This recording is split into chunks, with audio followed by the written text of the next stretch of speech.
I sent them a journal of American Doctors Society. They did an investigation on the physical death of Jesus and the conclusions they came out with. And I'll tell them to project the link on our handles. Go and download it and read it. These are not Christians. These are scholars. They decided to study the physical death of Jesus. What they came up with. I only came with the pictures to show you, to give you an idea. Show me the picture where they tied him to the stick to scourge him. The way they did it was they carried a fat tree, planted it, and locked your hand so that you can't shake.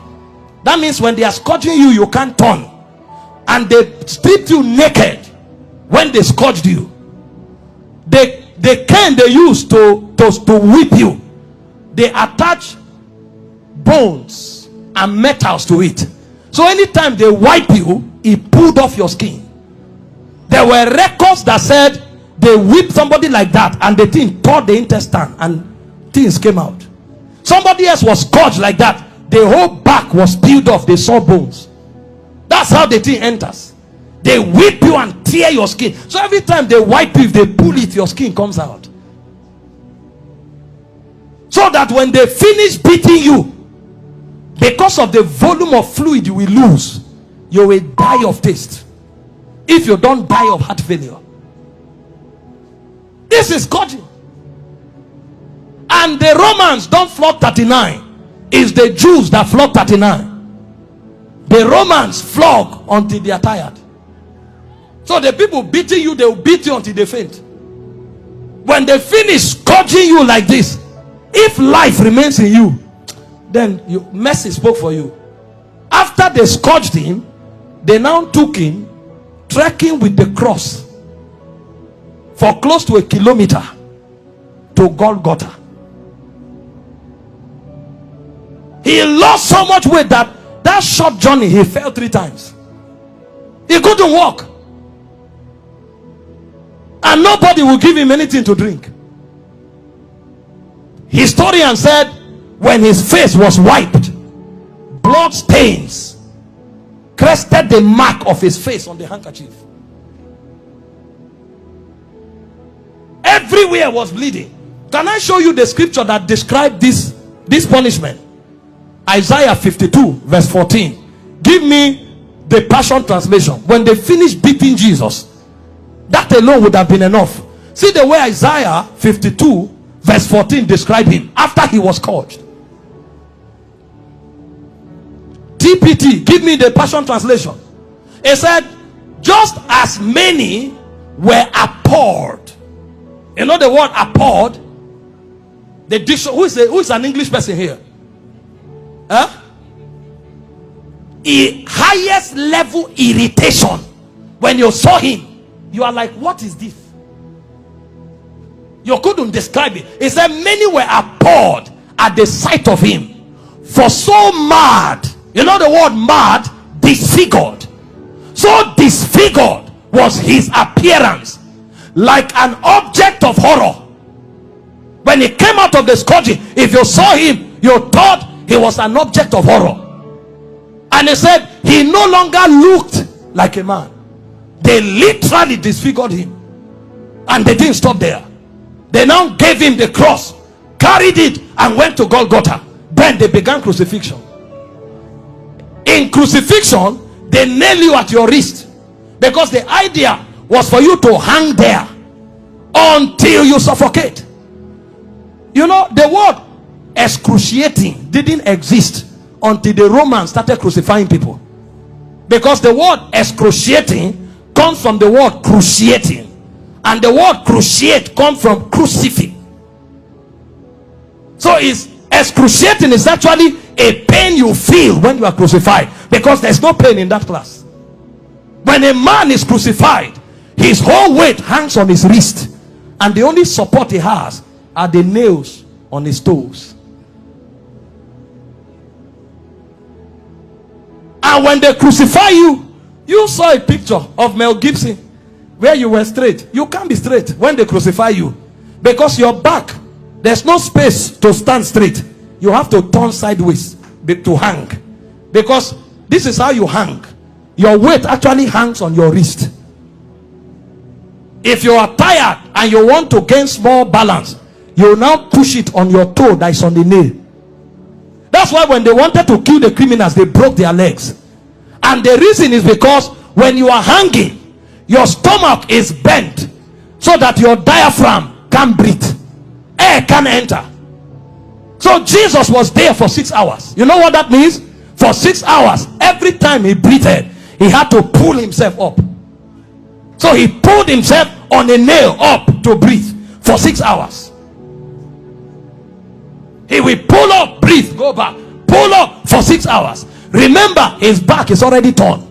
So as he's pulling up, he's feeling pains on the wrist, his back is scrubbing on the cross, and his leg is feeling pain. To breathe and go back. Every breath was death. For you. For 6 hours.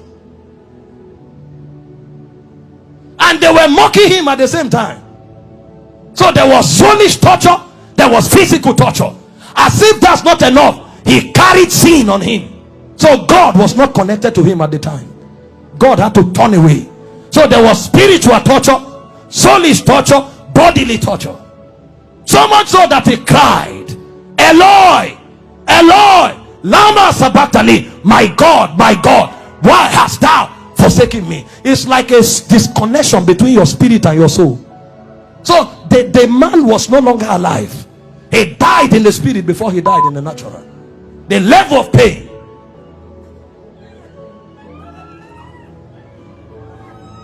We don't know what was done for us. In 6 hours. Can you imagine? And guess what? His mother was there. Can you stand naked before your mother?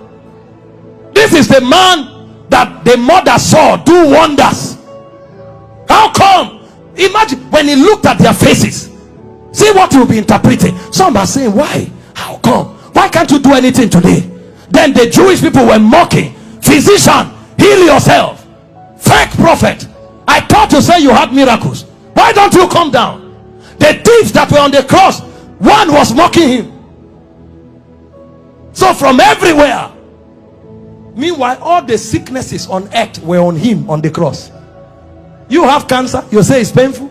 He had cancer, diabetes, hepatitis, all that day at the zenith, because he carried sickness, he carried sin, and he carried the reproach of God. You don't know the reproach of God until you go to hell. So for those 6 hours, he was in hellfire.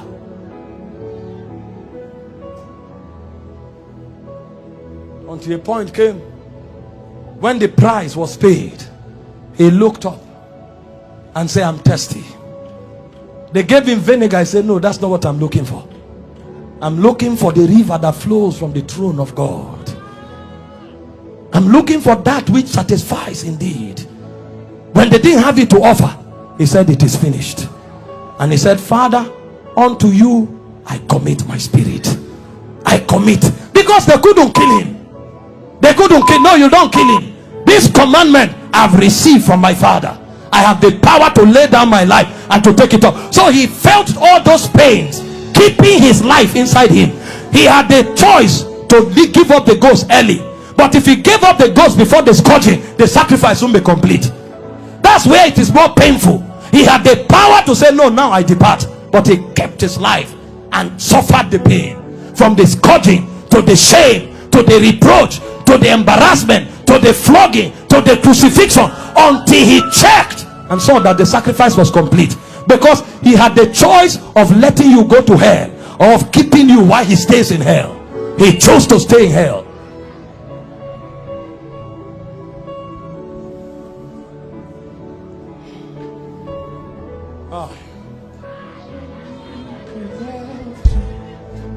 No throne without the cross. There's no sacrifice without your blood. All this you did for me. No me without you. No throne without the cross. There's no sacrifice without your blood. All this you did for me. No need without you. No throne without the blood. There's no sacrifice without your blood. All this you did for me. No need without you. No throne without your blood. There's no sacrifice without your blood. All this you did for me. No me without you. No throne without the blood. There's no sacrifice without your blood. All this you did for me. No me without you. No throne without the cross. There's no sacrifice without your blood. All this you did for me. No me